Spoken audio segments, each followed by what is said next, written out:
A United States fighter pilot was falling out of the sky over Iran.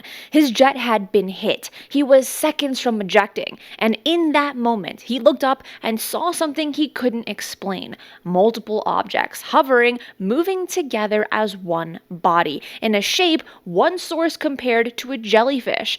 The pilot survived, and he told intelligence officers exactly what he saw.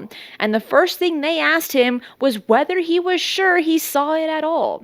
Hey, UFOlogers, I'm Cristina Gomez, and this is your UFO News Update. This news comes from a CNN exclusive published on June 23rd. The aircraft was an F-15 and a two-seat fighter jet carrying a pilot and a weapons system officer. It was shot down over Iran in April of this year. The same time, a United States aircraft was downed over Iranian territory during that conflict. The pilot was rescued within hours, but the second crew member hid in the mountains and evaded capture for more than a day before special forces pulled him out. During the debriefing afterwards, the pilot described the object was interconnected and moving as one, with smaller objects below the larger ones, positioned like legs. Another source said the pilot described a minefield of objects filling the entire air, and a third source trying to capture how strange it looked compared it to something not from this world. For years, pilots who reported strange objects were waved off, they were doubted, and quietly pushed aside. There is a pattern here. A trained F-15 pilot debriefed by intelligence officers, and their first response was to ask if they really saw what they were describing. And the same doubt that has met witnesses for decades met this pilot as well. And that is the exact frustration a sitting member of Congress raised this month. Here is what Paulina Luna said on the Officer Tatum show. Take a listen. The idea that the phenomenon does not exist has been disproven. It does. And what was very interesting about that specific investigation and that document that you can find online, you can see the illustration of it, is that the people that reported it, this thing appeared in a flash of light and then disappeared. There are real reasons the intelligence community is really split here. The pilot had a concussion caused by the crash, and this was the second time he had been shot down in the same war. Earlier in the conflict, he was among the pilots hit in a friendly fire incident involving Kuwaiti forces. So officials are left with really hard questions here. Did he witness a working weapon that the United States intelligence didn't know Iran had, or was it an early test, or was it in the mind of an injured man under extreme stress? That debate, CNN reports, has not been settled yet. But the capability the pilot described had a name: one-to-many meshed networking. So in simple terms, it is a single operator commanding a whole group of drones at the same time. So they move and react together as one unit instead of one by one, kind of like a hive mind. The US intelligence had not assessed that Iran could do this. Russia and China are believed to have this kind of technology, and reports indicate both countries have helped Iran build out its own drone program. Drone warfare expert Emma Bates explained why this is so serious.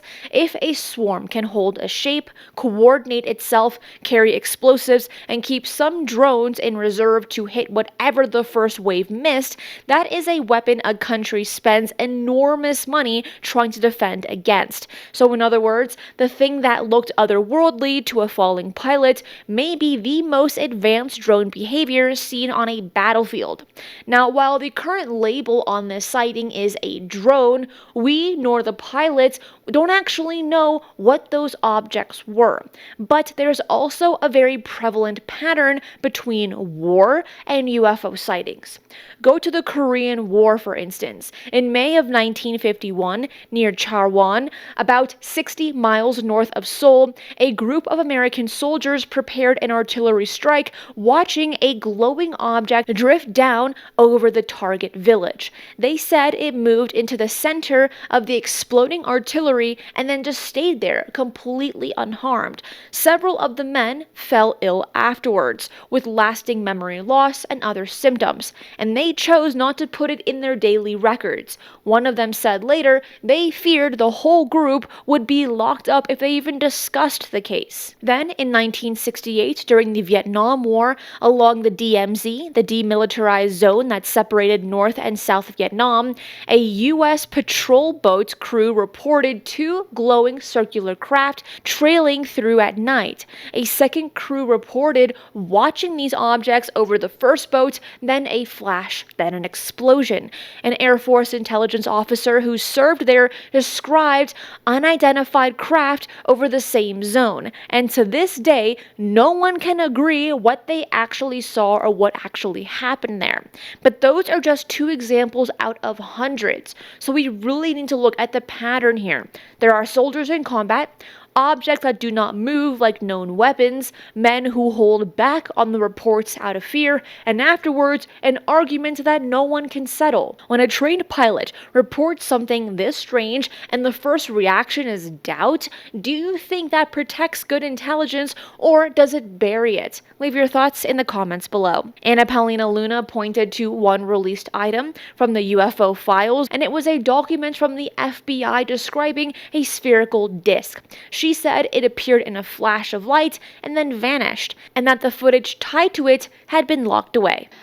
But then you see some of the footage, and that footage was classified, and we worked very hard for the release of that. And I will say that had President Trump not been in office, it still would have been classified. That there's more coming in the next, I think, week or so. There's going to be another tranche of documents, or footage. But it's one of those things that we won't tell you what to believe. You can look at it and review it for yourself. I think a lot of people realize, maybe we're not the only thing on this planet. Her point is that this material doesn't come out on its own. It comes out when someone forces it, which is what her task force did. And she mentioned that there is another document, hopefully that's going to follow, with more documents, footage, or even both. Then she said something that kind of might fit the drone story. When she described the witnesses she has heard from, they keep stating this. Witnesses have told us some very interesting things.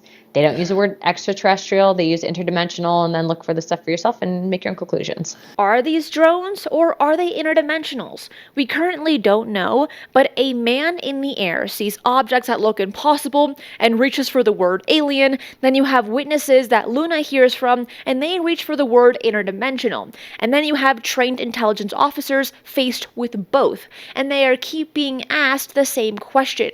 Are you sure you saw what you saw? This is the harder truth the pilot's report exposes. Some of what gets reported as strange in the sky may turn out to be advanced foreign technology, and some say by something the files haven't yet explained. The problem is that, for years, the system treated both the same way. Doubt first, question later, and release reports almost never. That is the reason the drone story matters to anyone following UFO disclosure right now. It is a live example of how a credible first-hand account from a professional gets met with hesitation rather than investigation. But let's be clear about the line between fact and open question. We know that an F-15 was shot down over Iran in April. Both crew members survived. The pilot described a coordinated drone formation during his debriefing. The intelligence community has divided on how to read this, but what is not confirmed is whether Iran truly has one-to-many mesh networking at that level, whether the formation is what brought the jet down, or whether the pilot concussed and downed twice recalled every detail accurately. We simply don't know. Right now, the United States Central Command didn't directly answer CNN's questions, and the Office of the Director of National Intelligence didn't respond either. A pilot saw a swarm that looked alien and was asked if he imagined it. A chairman in Congress says the phenomenon is real and more files are coming. And the same instinct connects both stories, the reflex to doubt the witnesses before examining the evidence. If that drone swarm turns out to be real real Iranian technology, how many past sightings have been written off as nonsense that deserve a second look, and how many of those cases were truly UFO encounters and not foreign technology at all? Leave your thoughts in the comments below. I'm Cristina Gomez. That is it for today. I will see you again tomorrow at 12 p.m. PST for another UFO news update. Be safe and remember, keep your eyes on the skies.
If you enjoyed today's show, hit that like button. And if you're not subscribed, what are you waiting for?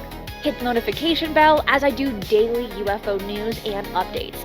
Fresh UAP stories, government disclosures, and breaking developments land here every single day.